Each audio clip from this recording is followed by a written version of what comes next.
Herkes 5 bulsun. Başka bir şey. İkili herkes buldu mu? Açıkta kalan var mı? Oldu. Ben de.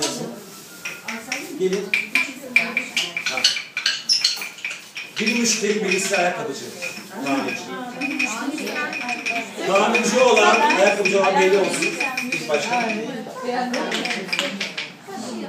Şimdi ilk başta pam pam pam pam pam da tamirci diz çöküyor. Ayakkabıcı normal şartlarda ayakkabısını böyle çocuklar için yani. Anaokulunda yaparken şimdi yapmayın, çıkarmayın.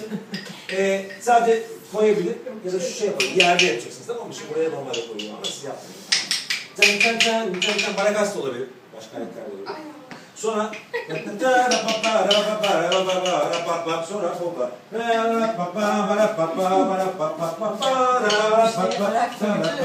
hoppa. Sonra öbür ayağını veriyor, öbür ayağını İkinci bölümde rol değişikliği oluyor. Müşteri ayakkabıcı oluyor, ayakkabıcı müşteri. Tamam, müziği başlatıyorum. Hoppa.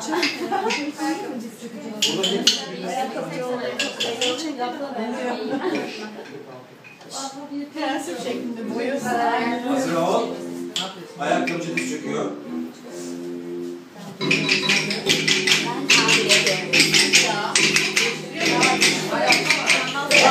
Tamam.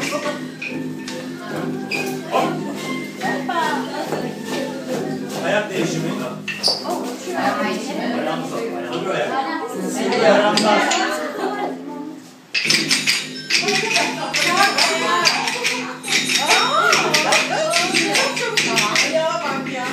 Dışarı taşımışız.